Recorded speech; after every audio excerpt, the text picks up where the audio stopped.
Now the room, the fire, holly, mistletoe, turkey, pies and pudding, fruit punch and all, vanished instantly, and they stood in the city streets on Christmas Day, where the people made a rough but brisk and not kind of unpleasant music, in scraping the snow from the pavement and from their dwellings and from the top of their houses.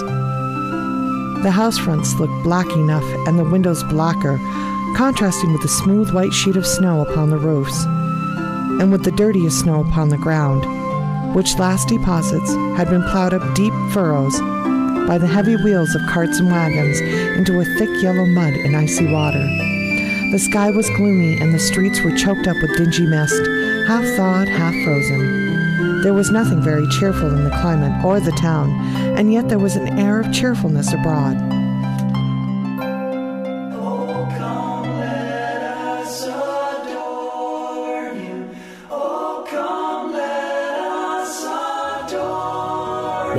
Why, this is the house of my clique, Bob Cratchit. Papa! Papa's home. Run and help your father off with his coat, Peter. Merry Christmas, Tim. Merry Christmas, Bob. And what do we have here? Martha, help your brother to his seat. And now the goose. And we made plum pudding, Father. Plum pudding? Then it really is Christmas, isn't it?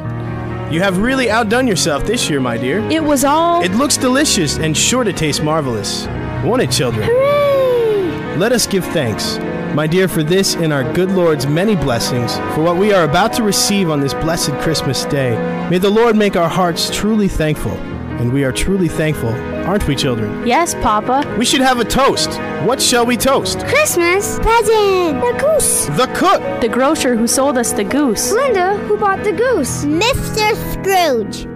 Mr. Scrooge? Mr. Scrooge, the founder of the feast. Mr. Scrooge, the founder of the feast indeed. I wish I had him here. I'd give him a piece of my mind to feast upon, and I hope he'd have a good appetite for it. My dear, the children, Christmas Day? It should be Christmas Day, I am sure, on which one drinks the health of such an odious, stingy, hard, unfeeling man as Mr. Scrooge. Oh, you know he is, Robert.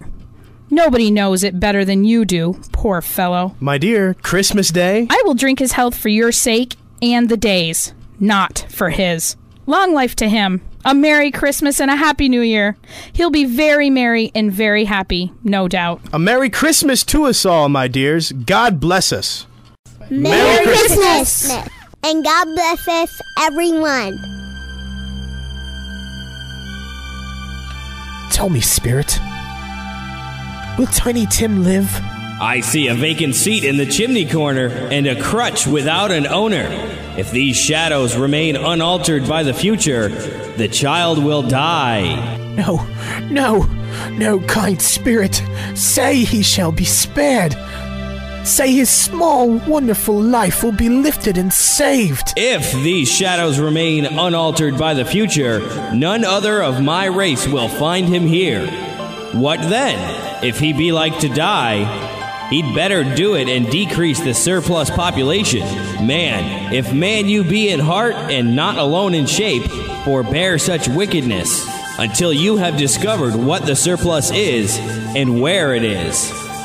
Will you decide what man shall live and what man shall die?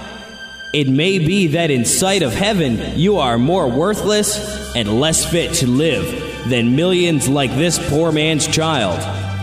Look upon your children, ye hard-hearted man. Just then the ghost of Christmas present moved aside his red velvet robe and showed Scrooge two small children clinging to the Great Spirit's feet. Mine, Spirit? They belong to man. Look upon them. Here they stand, yellow, meager, naked, wolfish. This boy is ignorance, and this girl is want. Beware of them both, but most of all, beware of this boy. For on his brow I read doom for all mankind, if what is written here be not erased. Have they no refugee or resource, Spirit? Are there no prisons? Are there no workhouses? Spirit, don't leave me! Spirit!